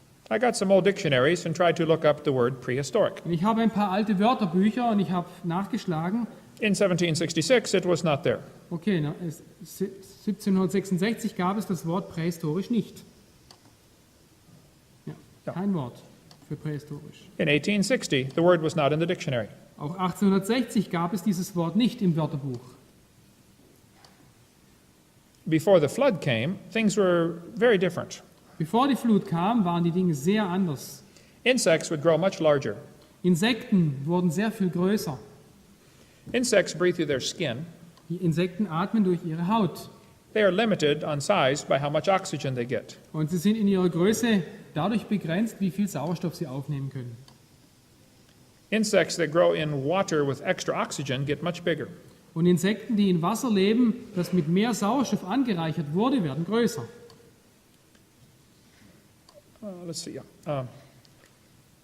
As an animal gets larger, the surface area to volume ratio gets smaller. Wenn etwas größer wird, hat es weniger Oberfläche im Vergleich zu seiner Masse. Deswegen können riesige Insekten in der heutigen Atmosphäre nicht mehr atmen. So if they are breathing through their skin, they have a big problem. Wenn sie durch ihre Haut atmen müssen, haben sie ein Problem. And yet giant insects have been found in the fossils. Und doch hat man riesige Insekten als Fossilien gefunden. This is a dragonfly with a 1¼ meter wingspan. Und hier sehen wir eine Libelle, 1,3 Meter Flügeldurchmesser. Flügeldurchmesser, ja. Let's see. In Italien. Ja. Flügellänge 1,27 Meter. Ja. Cockroaches have been found that are very big. Oh, riesige Kakerlaken hat man gefunden. Up to 45 centimeter long. Kakerlaken 45 Zentimeter lang wurden als Fossilien gefunden. It's a big cockroach. Centipede. Where is Thüringen? Thüringen, ja, das Is that ist close? nördlich, north. North? This 2½ meter centipede fossil found here in Germany Okay, man hat das Fossil von einem Hundertfüßler, Tausendfüßler gefunden in Thüringen, 2,6 Meter lang. Grasshoppers, 60 centimeters long. 60 Zentimeter große Grashüpfer wurden gefunden. That's a big grasshopper.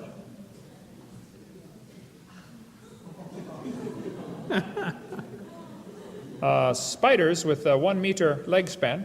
Spinnen mit einer Beinlänge von 1 Meter wurden gefunden als Versteinerung. That's a big spider. Das ist eine dicke Spinne. Cattails, 60 feet tall. That's 20 meters. 20 Meter große Binsen hat man gefunden. 9-foot high donkey, 2.75 meter. Okay, fast 3 Meter große Esel wurden in Texas ausgegraben. That's a big donkey. Das ist ein großer Esel. There's buffalo horns with a 3.7 meter span. Büffelhörner mit einer Spannweite von 3,7 Metern wurden gefunden. That's a big buffalo. Das ist wirklich ein großer Büffel. Elk have been found with antlers 3.7 meters. Und Elche mit einem Geweih von 3,7 Meter Spannweite wurden gefunden. Kangaroos, 3 meters tall, have been found. Und Kängurus mit 3 Meter Größe wurden gefunden.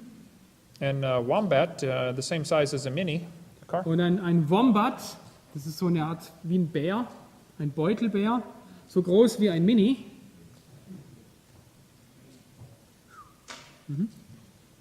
Goose found as tall as an elephant, half a ton. Gänse. Gänse so groß wie ein Elefant wurden gefunden. Lecker. For Christmas dinner. I like to eat it. Yes, for Christmas dinner. Beavers 2.4 meters long have been found. Fast 2,5 Meter lange Biber wurden als Versteinerung gefunden. That's a big beaver. Das ist ein großer Biber. There's one from Ohio, about 2 meters long. Und hier ist ein Biberschädel von einem Biber, der circa 2 Meter lang war. If you had bigger trees before the flood, you need bigger beavers to chew them down. Ja, wenn du vor der Flut größere Bäume hattest, dann brauchtest du auch größere Biber. Salamanders, almost 2 meters long. Salamander mit mehr als mit 1 Meter Länge. Extra air pressure would also mean you get bigger fish. Und höheren Luftdruck bedeutet auch, dass du größere Fische kriegst. Because fish have to breathe underwater, Die Fische müssen unter Wasser atmen and air pressure pushes gas into the water. und der Luftdruck drückt die Luft in das Wasser. This is a jaw from a shark. Das ist hier ein Haikiefer, Gebiss eines Hais. If the shark's tooth is 1 centimeter, the shark was probably 1.8 meters long. Und es gibt eine Regel, wenn der Haizahn 1 Zentimeter lang ist, dann ist der Hai ungefähr 1,8 Meter lang. Shark's teeth have been found that are huge. Man hat Haiknochen oder Haizähne gefunden, die wirklich groß sind. This is a large turtle. Das ist eine große Schildkröte. Things were bigger before the flood. Vor der Flut waren die Sachen größer. Megalodon. Dr. Baugh is raising piranha with stronger electromagnetic field. Okay, Dr. Baugh, der züchtet Piranhas, die mit einem 4-mal so starken elektrischen Feld behandelt werden, wie es heute vorherrscht. They are 4 times larger than normal. Und sie sind 4-mal so groß wie die normalen. I believe everything was bigger before the flood. Ich glaube, alles war vor der Flut größer. These oyster shells were found 2 miles above sea level. It's at 3.5 kilometers. Das ist eine Austernschale und die wurde also 2 Meilen über dem normal Nullniveau gefunden. And they weigh about 200 kilograms. Und die haben so circa 200 Kilogramm gewogen. That's a big oyster. Eine große Auster. Petrified clams are found like this on top of Mount Everest. Und versteinerte Muscheln hat man oben auf dem Mount Everest gefunden. Mount Everest is a little ways from the beach, Und Mount Everest ist schon etwas weg vom Strand. and clams do not climb mountains very well, Ja, und die Muscheln sind keine sehr guten Bergsteiger. and the clams are closed. So, und die Muscheln sind geschlossen. When a clam dies, it opens. Wenn eine Muschel stirbt, dann öffnet sie sich. How do you get closed petrified clams on top of mountains? So, wie kriegst du geschlossene, versteinerte Muscheln auf den Mount Everest? They had to be buried alive. So, die müssen wirklich am Leben gewesen sein. In seminar part 6, we talk more about the mountains. Und im Seminar Nummer 6 werden wir mehr über die Berge reden. Fossil birds have been found 4 meters tall. Man hat fossilierte Vögel gefunden mit einer Größe von 4 Metern. And lizards grew to be huge. Und Echsen werden normalerweise sehr groß. Reptiles never stop growing. Reptilien hören nie auf zu wachsen. What would reptiles look like in the Garden of Eden? Wie haben Reptilien wohl im Garten Eden ausgesehen, What if they could live to be 900 years old? wenn sie 900 Jahre leben konnten? You would have a big lizard. Du hast eine große Echse.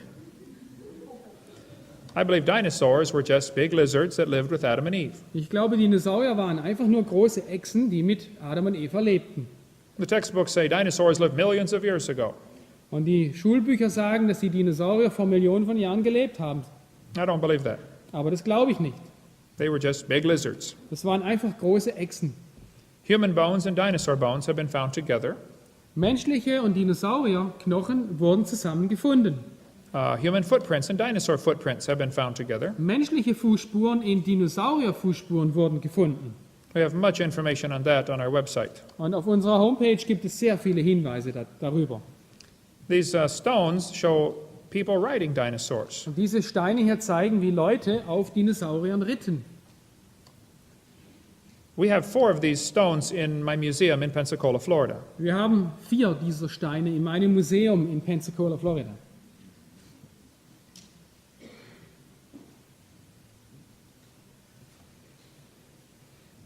This petrified hammer was found in Texas. Und hier wurde ein versteinerter Hammer in Texas gefunden. They had iron before the flood came. Man hatte Eisen, bevor die Flut kam. The footprints found with dinosaur footprints are very big. Und die Fußabdrücke, die man bei den Dinosauriern-Fußabdrücken gefunden hatte, waren sehr groß. About 2 meters between steps. Und die hatten eine Schrittlänge von 2 Metern. We have much information on that. Und wir haben da noch sehr viel Information darüber. The man who owns the museum there is also coming to speak at my conference this September. Und der Eigentümer des Museums dort kommt auch auf meine Konferenz. The Bible says Tubal-Cain was instructor of artificers in brass and iron. Und die Bibel sagt, Tubal-Cain war ein Meister in allerlei Erz- und Eisenwerk. They knew about iron before the flood came. Sie wussten, wie man mit Eisen umgeht vor der Flut. This is the bell found inside a lump of coal. Und hier ist eine Glocke, die man in einem Kohlebrocken gefunden hat. Textbooks say coal formed in the Carboniferous era.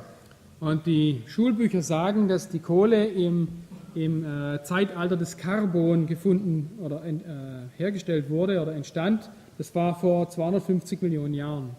That is not true. Aber das ist nicht wahr. Coal formed in the flood. Die Kohle wurde in der Flut geformt. One woman broke open a lump of coal and found a gold chain about 10 inches long, 15 centimeters? No. Ja. Ja. Ja. Okay, eine Frau hat einmal einen Kohlebrocken auseinandergebrochen und dort eine kleine Goldkette drin gefunden. This is the iron pot found inside a lump of coal. Und hier dieser gusseiserne Topf, der in einem Kohlebrocken gefunden wurde. Here I am holding a very small doll. Und hier halte ich eine sehr kleine Puppe in der Hand. This was found in Idaho, Diese Puppe wurde in Idaho gefunden. 320 feet, about 100 meters below the surface. Und zwar 100 Meter unter der Erdoberfläche. in einer Steinschicht, die angeblich 12 Millionen Jahre alt war. In America, the Smithsonian hides many things that go against the evolution theory. Und in Amerika gibt es ein Institut, das Smithsonian-Institut, und das ist verantwortlich, dass viele Beweise gegen die Evolutionstheorie zurückgehalten werden. You probably have museums here that do the same thing. Und wir haben hier wahrscheinlich auch Museen, die das genauso machen. Let's see. God gave them a perfect world and a perfect diet. Gott gab den Menschen damals eine vollkommene Welt und einen vollkommenen Speiseplan. He told them to eat the fruit, the herbs, the vegetables, and the seeds. Und Gott sagte ihnen, sie sollten das Kraut essen, das Obst und die Samen. We don't do that very much. Und das tun wir heute nicht mehr so. We eat the hamburger, French fries, and Coke. Wir essen die Hamburger, die Pommes und die Cola. God said, eat the fruit, the vegetables, and the seeds. Und Gott sagte, esst die Früchte, das Gemüse und die Samen. When you eat the fruit, you should eat the seed. Und wenn du die Früchte isst, dann solltest du auch den Samen essen. When you eat a peach, you should eat the seed. Wenn du einen Pfirsich isst, dann solltest du den Samen essen. You say, that's too hard. Und du sagst, nein, das ist ja viel zu hart. No, you crack it open, there's a nut inside. Ja, du brichst diesen Kern auf und findest darin eine Nuss. It looks like an almond, Es sieht aus wie eine Mandel and it tastes terrible. und es schmeckt schrecklich. Be sure to get organically grown seeds. So sei einfach sicher, dass biologisch angebautes Obst auf deinem Speiseplan steht. The seed tastes very bitter. Der Samen schmeckt sehr bitter It will give you a pucker that will last about an hour. und es wird deinen Mund trocken machen, fast für eine Stunde. Some of the old timers say, pucker, pucker, what is that for? Manche altmodische Leute sagen, was bedeutet das, die Lippen nach vorne tun, wie ein Kuss? Yes, this. Ah ja, okay. Yeah, okay. The seeds contain a chemical called cyanide. Und diese Samen enthalten Cyanid. People say, oh, this is poisonous. Und Leute sagen, oh, das ist ja giftig. No, it is fine. Nein, nein, es ist in Ordnung, es ist gut. Hydrogen is explosive. Wasserstoff ist explosiv. The people on the Hindenburg found out. Das haben die Leute auf der Hindenburg rausgefunden. And oxygen supports combustion. Und Sauerstoff unterstützt die Verbrennung. But if you mix hydrogen and oxygen together, Aber wenn du Sauerstoff und Wasserstoff mischt, you get water. dann kriegst du Wasser. It does not explode. Und Wasser explodiert nicht. The cyanide in the seeds is harmless. Das Cyanid in dem Samen ist harmlos. It actually helps to kill cancer. Es hilft in Wirklichkeit, den Krebs abzutöten. There is a website where you can get this vitamin, vitaminb17.de, here in Germany. Ja, und es gibt eine Webseite, vitaminb17.de, wo du wahrscheinlich dieses Buch kriegen kannst und auch Vitamin B17 als Krebsvorsorge und Behandlung. There's a tribe of people in northern Pakistan called the Hunza. Im nördlichen Pakistan gibt es ein Volk, die Hunza, Their favorite food is the apricot seeds. und ihre Hauptnahrungsquelle ist der Aprikosensamen. They typically live more than 90 years. Sie leben in der Regel mehr als 90 Jahre They never get cancer. und sie kriegen nie Krebs. People who take nutritional therapy have a much better chance of survival from cancer. Okay, Krebspatienten, die sogenannte Ernährungstherapie anwenden, haben eine viel größere Chance, ihren Krebs zu überwinden. For many years, sailors died of a disease called scurvy. Viele Jahre lang starben die Seeleute an einer Krankheit namens Skorbut. The German Navy lost 1 million sailors to scurvy. Und die deutsche Marine verlor 1 Million Seeleute wegen Skorbut. It was cured by vitamin C. Und die Heilung für Skorbut ist Vitamin C. Und das war die britische Marine. Ja. Many diseases are actually caused by a deficiency in vitamins.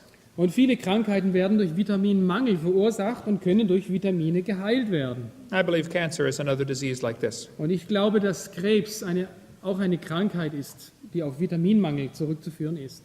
The Bible says God gave the herbs for the service of man and bread to strengthen your heart. Und hier sagt die Bibel, Gott gab uns das Kraut zum Dienste und Brot, das das Herz des Menschen stärkt. How can bread strengthen your heart? Wie kann das Brot dein Herz stärken? Well, it used to many years ago. Es war so früher, But the Bible says the love of money is the root of all evil. aber die Bibel sagt auch, die Liebe zum Geld ist die Wurzel allen Bösen, alles Bösen. People who baked the bread did not want the bread to go bad. Und die Leute, die das Brot gebacken haben, wollten nicht, dass das Brot so schnell kaputt geht. They learned if they take out the vitamin E, the lecithin, and omega-3 fatty acids, Und sie kriegten heraus, wenn man das Vitamin E, Lecithin und die Omega-3-Fettsäuren entfernt, dann hält das Brot länger. they remove those from the wheat and the bread lasts for weeks. So, und sie haben dem Weizen diese Nahrungsmittelbestandteile entzogen und das Brot hält jetzt viel, viel länger. The people don't last as long, Aber die Leute halten nicht mehr so lange. but the bread lasts longer. Aber das Brot hält länger. The whiter the bread, the quicker you're dead. Ja, je weißer das Brot ist, desto schneller bist du tot. The two basic philosophies of health and medicine. Und die zwei Hauptphilosophien von Gesundheit und Medizin, One philosophy is based on evolution. die eine Philosophie ist auf Evolution gegründet. They say your body is nothing but chemicals. Und die sagen, dein Körper ist nur ein Haufen zufälliger Chemikalien. So if you are sick, you take more chemicals. Und wenn du krank bist, nimmst du einfach ein paar Chemikalien. This is called drug therapy. Ja, das ist die medikamentöse Behandlung. If you have a headache, the doctor says, take an aspirin. Wo, wenn du Kopfschmerzen hast, dann sagt der Arzt, nimm einfach Aspirin. Well, what caused the headache? Aber was hat den Kopfschmerz verursacht? Was it the lack of an aspirin that caused the headache? War das der Mangel an Aspirin, was deinen Kopfschmerz verursacht hat? Aren't you treating the symptom, not the cause? Behandeln wir hier nicht das Symptom anstatt die Ursache? No. If your oil light comes on your car, you have two choices. Wenn die Ölkontrollleuchte bei deinem Auto leuchtet, hast du zwei Möglichkeiten. Find the problem and fix it, Finde das Problem und löse es. or unplug the light. Oder mach das Lämpchen aus. You say, that would be stupid to unplug the light. Das wäre ja wirklich blöde, die Lampe auszuschalten. The light is not the problem. Das Licht ist nicht das Problem, The light is telling you about a problem. sondern das Lämpchen zeigt mir, da gibt es ein Problem. And your headache is not your problem. So, der Kopfschmerz ist nicht das Problem. It is telling you about a problem. Der Kopfschmerz erzählt dir was über ein Problem. You are probably low in some vitamins or minerals. So, möglicherweise hast du viel zu wenig Mineralstoffe und Vitamine in deinem Körper. You can look in your medicine cabinet. Und du kannst mal in deinen Medizinschrank schauen. All of these things unplug lights. So, und alle diese Dinge hier, die tun die Lämpchen ausschalten. And sometimes that is necessary. Manchmal ist es nötig, But I would not do that for a lifetime. aber ein Leben lang wollte ich das nicht tun. The drug companies don't make money when you are well. Und die Pharmaindustrie verdient kein Geld an dir, wenn du gesund bist. Many diseases are caused by lack of vitamins. Viele Krankheiten werden durch Vitaminmangel verursacht. If you have warts, you can take zinc and they will go away. Wenn du Warzen hast, dann nimm Zink, dann werden sie verschwinden. That is a very interesting study. Das ist ein sehr interessantes Studium. We have much more on that subject on a videotape I have called The Bible and Health. Und wir haben über dieses Thema ein extra Video. Yeah, it's not on here. Just I have a Okay. video called The Bible and Health. Okay, und dieses Video heißt auf Deutsch die Bibel und die Gesundheit. In 1885, there was a doctor in Vienna who was horrified because 30% of the women giving birth died in the hospital. Ja, in 1845 gab es in Wien einen Arzt, Dr. Semmelweis, der war schockiert von der fürchterlichen Todesrate von Frauen, die nach der Entbindung starben. 30% der Gebärenden starb damals. He noticed that doctors would examine the dead bodies and then, without washing their hands, go examine the expectant mothers. Und er beobachtete, wie die Ärzte die Leichen untersuchten und dann, ohne ihre Hände zu waschen, die Patienten untersuchten. He insisted that doctors wash their hands before delivering babies. Und er bestand darauf, dass die Ärzte vor der Entbindung die Hände wuschen und die Todesrate fiel sofort runter auf 2%. Yeah, the death rate dropped to 2%. Right. He was fired from the hospital. Er wurde entlassen aus 3 Krankenhäusern. He was fired from 3 hospitals in a row. Nacheinander wurde er aus 3 Krankenhäusern rausgeworfen Finally, they put him in a mental institution, and a patient killed him. und dann wurde er in eine Nervenklinik eingewiesen, wo er von einem Patienten ermordet wurde. Just for insisting you wash your hands after you touch a dead person. Nur weil er wollte, dass du deine Hände wäschst, nachdem du eine Leiche untersucht hast. This is only 150 years ago. Das ist nur 150 Jahre her. In the Bible, 3,000 years ago, God told them to wash their hands after you touch a dead person. Und die Bibel erzählt uns seit 3000 Jahren, dass wir uns die Hände waschen sollen. The other philosophy of medicine is based upon creation. Die andere Gesundheitsphilosophie basiert auf der Schöpfung. God designed your body. Gott hat deinen Körper gemacht. He designed the foods and minerals to meet your needs. Er hat die Nahrungsmittel geschaffen und genau auf deine Bedürfnisse angepasst.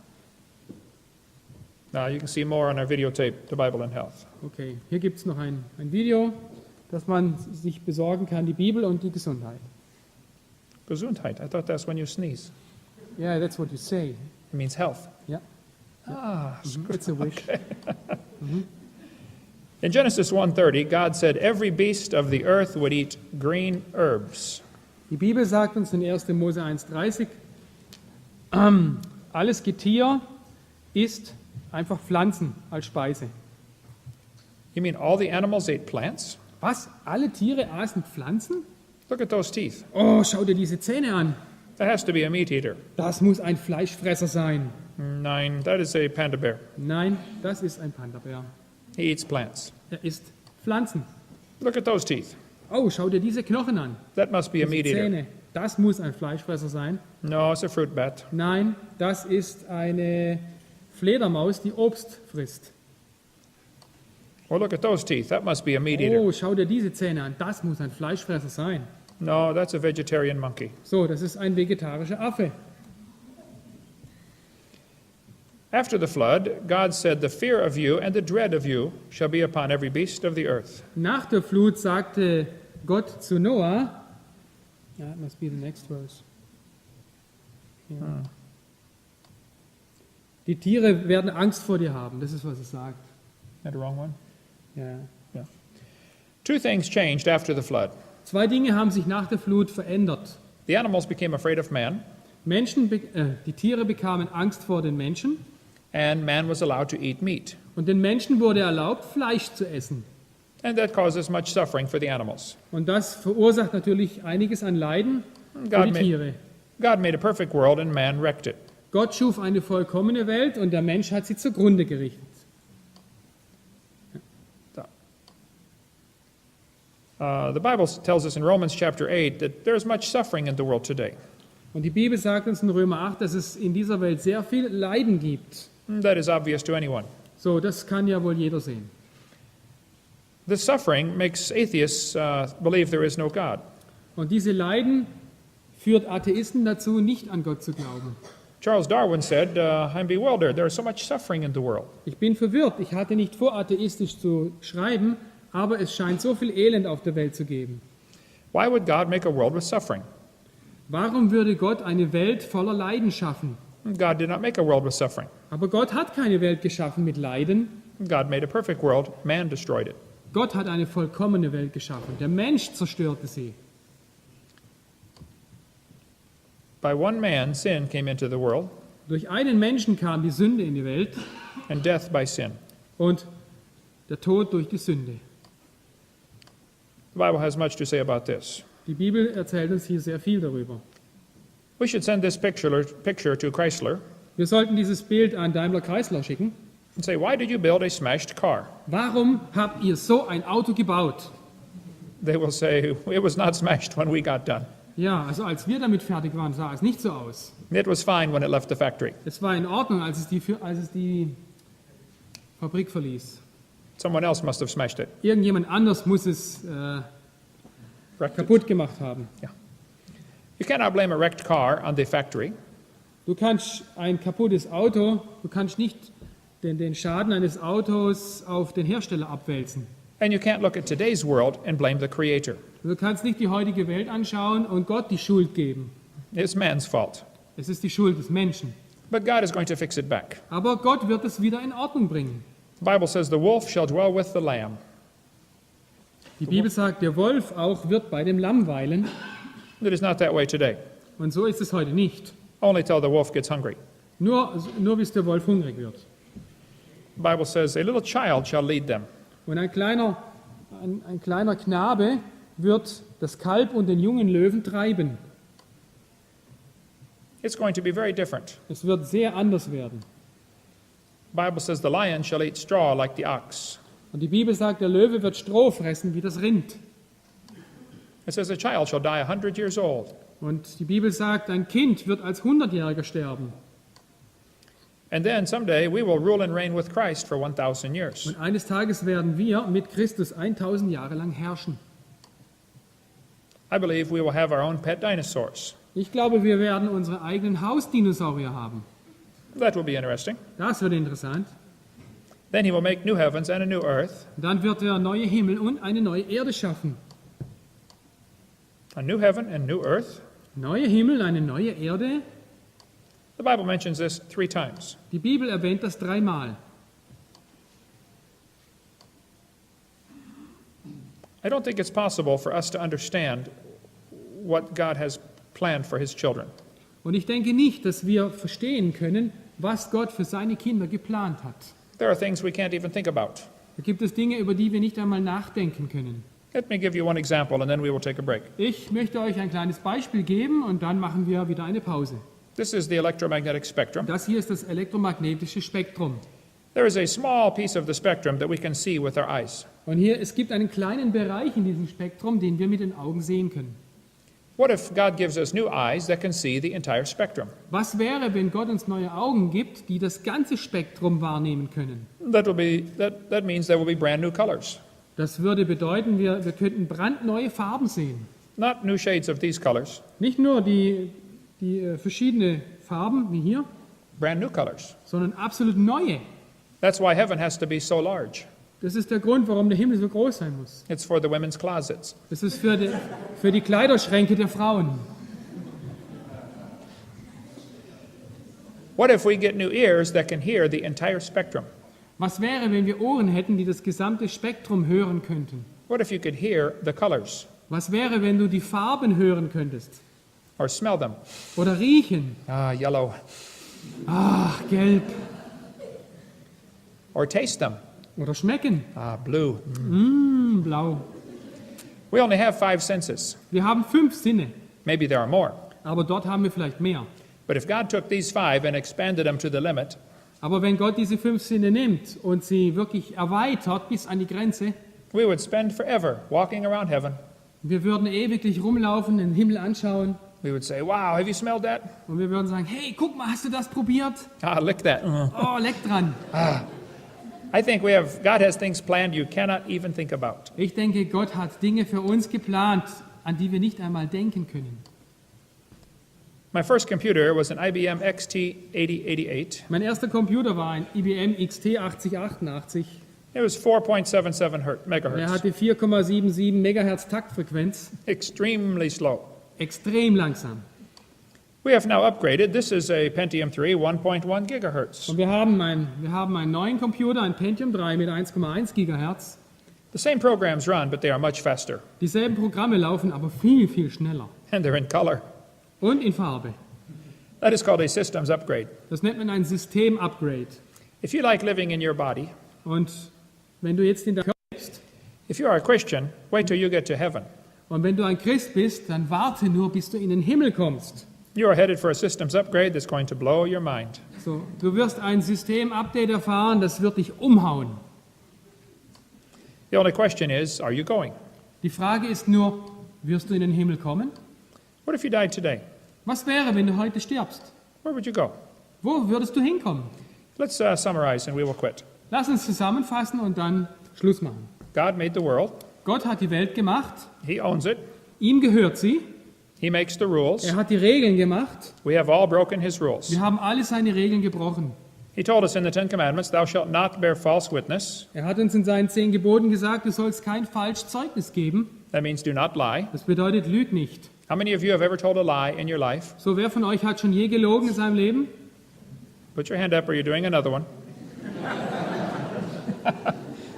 Bible says, do not steal. Die Bibel sagt, du sollst nicht stehlen. How many ever stole something? Wer hat schon jemals was geklaut? You already told me you're a liar. So, ihr habt mir alle gesagt, ihr seid Lügner. So far we know we're all a bunch of lying thieves. Soweit wir jetzt sehen, sind wir alle ein Haufen lügende Diebe. Do you want to read the whole list? Willst du die ganze Liste lesen? We better stop right there. Ich glaube, wir hören besser auf. We are guilty. Wir sind schuldig. We have broken God's laws. Wir haben Gottes Gesetze gebrochen We're going to be punished. und wir werden dafür bestraft. Or we must find a substitute. Oder es muss jemand geben, der für uns die Strafe auf sich nimmt. Jesus Christ is willing and able to substitute for your sin. Ja. Jesus will und kann unser Stellvertreter sein.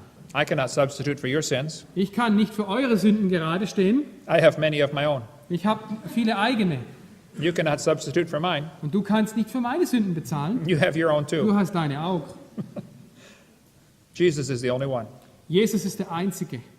What if you died today? Where would you go? Wenn du heute sterben müsstest, wohin gingst du? You need to think about that. Denk bitte darüber nach. You'll be dead for a long time. Du wirst eine lange Zeit tot sein. All we get is a small dash between two dates. Und alles, was wir haben, ist ein kleiner Bindestrich zwischen zwei Daten. What are you doing with your dash? Was machst du mit deinem Bindestrich? I would recommend you give it to Jesus. So, wie wäre es, wenn du diese Zeit nicht dem Herrn gibst? This man picked out his tombstone. Und hier ist ein Mann, der hat seinen Grabstein gemacht. He says he is an atheist. Er sagt, er ist ein Atheist. Ich bin ein beschäftigter Mann. Aha. Yeah. The Bible says, the fool has said in his heart, there is no God. Let's see. Ja, die Bibel sagt, der Narr spricht in seinem Herzen, es gibt keinen Gott. God does not believe in atheists. Aber Gott glaubt nicht an Atheisten. Many people tell me they are atheists. Viele Leute sagen mir, ich bin Atheist. God does not believe them. Aber Gott glaubt nicht an ihn. I don't believe him either. Und ich glaube ihm auch nicht. We know there's a God, Wir wissen, es ist ein Gott. and you do too. Und du weißt es auch. If you're not sure you're a Christian, Und wenn du nicht sicher bist, ob du ein Christ bist, we'd be glad to talk to you about that. dann würden wir gerne nachher mit dir darüber reden. That's the most important thing on this planet. Und das ist das wichtigste Ding auf dem Planeten. But if the earth is 6,000 years old and they live to be 900, what about dinosaurs? Und wenn die Erde 6000 Jahre alt ist und die Leute damals 900 Jahre lebten, was ist mit den Dinosauriern? We'll cover that in the next session. Und in der nächsten Lektion werden wir das behandeln. Danke. Okay, vielen Dank. Ich bin Els in Portugal. Wir hoffen, dass dieser Vortrag über Schöpfung, Evolution und Dinosaurier Ihnen geholfen hat. Viel wichtiger aber, als einfach wissenschaftliche Fakten zu kennen, ist zu wissen, dass man ewiges Leben hat, dass man eines Tages beim Herrn sein wird, dass man gerettet ist. Vielleicht haben Sie schon an den Herrn Jesus geglaubt. Wenn Sie aber das noch nicht getan haben, lassen Sie mich auf eine einfache Art und Weise erklären, wie Sie errettet werden können, wie man ewiges Leben haben kann. Gottes Wort, die Bibel sagt uns, dass wir alle Menschen gesündigt haben. Wir haben alle Gottes Gesetze gebrochen. Römer 3, Vers 23 sagt, denn alle haben gesündigt und erreichen nicht die Herrlichkeit Gottes. Wir sind dem Schöpfer ungehorsam gewesen. Wir haben böse Dinge getan, manche mehr als andere vor den Augen des Menschen. Wir sind aber alle ausnahmslos Sünder. Die Bibel sagt auch, kehrt um. Sie sagt, dass wir umkehren müssen. Der Ausdruck tut Buße wird auch gebraucht. Dieses Wort bedeutet eigentlich Sinnesänderung oder Umkehr. Das heißt nämlich, dass wir uns von unserer Rebellion gegen Gott wenden sollen, uns zu Gott wenden sollen. Gott erwartet eine neue Einstellung, die sagt, es tut mir leid, dass ich gegen Gott gesündigt habe. Ich möchte das Richtige tun. Kehren Sie sich um zu Gott durch den Herrn Jesus Christus. Die Bibel sagt uns nicht nur, dass wir Sünder sind, sondern auch, was die Folge der Sünde ist. Römer 6, Vers 23 sagt, denn der Lohn der Sünde ist der Tod. Das ist die Folge der Sünde, der Tod. Aber die Gnadengabe Gottes ist ewiges Leben durch Christus Jesus, unseren Herrn. Der Tod ist die Belohnung für unsere Sünden. Das heißt nicht nur der Tod des Leibes, sondern der ewige Tod, Verdammnis in der Hölle, ewige Trennung von Gott. Jesus Christus aber möchte uns retten. Er ist für unsere Sünden gestorben. Römer 5, Vers 8 sagt, Gott aber beweist seine Liebe zu uns dadurch, dass Christus für uns gestorben ist, als wir noch Sünder waren. Sein Tod am Kreuz, sein Blut, das er vergossen hat, sein Begräbnis, seine Auferstehung.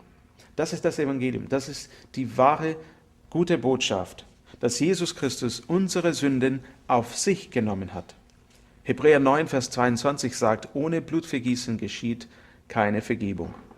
Man sieht in der Bibel, dass seit dem Fall des Menschen Blutopfer erforderlich sind. Jesus Christus brachte das vollkommene Opfer dar. Das einzige Opfer als das Lamm Gottes, das wirklich die Sünde der Welt wegnehmen kann. Er bietet ewiges Leben an für jeden, der an ihn glaubt, jeden, der ihn aufnimmt, seinen Namen anruft. Es gibt verschiedene Ausdrücke dafür. Sie drücken aber nur eins aus. Jesus Christus ist der Weg, die Wahrheit und das Leben. Niemand kommt zum Vater, denn durch ihn. Glauben Sie an ihn, vertrauen Sie ihm. Johannes 1, Vers 12 sagt, wie viele ihn aber aufnahmen, denen gab er das Recht, Gotteskinder zu werden, die an seinen Namen glauben. Römer 10, Vers 9 und Vers 10 sagt, denn wenn du mit deinem Mund Jesus als den Herrn bekennst und in deinem Herzen glaubst, dass Gott ihn aus den Toten auferweckt hat, so wirst du gerettet. Denn mit dem Herzen glaubt man, um gerecht zu werden, und mit dem Mund bekennt man, um gerettet zu werden. Dann Vers 13, denn jeder, der den Namen des Herrn anruft, wird gerettet werden. Ewiges Leben ist ein Geschenk. Epheser 2, Verse 8 und 9 sagt, denn aus Gnade seid ihr errettet, durch den Glauben, und das nicht aus euch, Gottes Gabe ist es, nicht aus Werken, damit niemand sich rühme. Wenn sie sich umkehren und den Namen des Herrn anrufen, indem sie erkennen, dass sie gesündigt haben, ihr Sünde Gott bekennen, ihm glauben, ihm vertrauen, wird Gott ihnen auch dieses Geschenk, das ewige Leben, geben. Sie dürfen sich im Gebet zum Herrn wenden und Jesus Christus als ihren persönlichen Heiland aufnehmen. Es gibt hier keine Zauberworte. Gott sieht das Herz an, ob sie ernsthaft mit ihm meinen. Sie dürfen zum Beispiel so beten. Herr Jesus, ich erkenne, dass ich Sünder bin. Ich habe deine Gesetze gebrochen und ich bekenne dir meine Sünde. Ich glaube an dich und setze jetzt mein Vertrauen auf dich. Reinige mich durch dein Blut. Vergib mir meine Sünden. Nimm mich auf in deine Herrlichkeit. Amen. Gottes Wort verheißt, dass jeder, der den Namen des Herrn anruft, gerettet wird. Wenn sie ernstlich den Namen des Herrn angerufen haben, sind sie dann gerettet worden. Ihr Ziel jetzt ist zu wachsen. Lesen Sie in die Bibel. Beten Sie. Schließen Sie sich einer biblischen Gemeinde an, wo Sie wachsen können, zu einem reifen Christen wachsen können.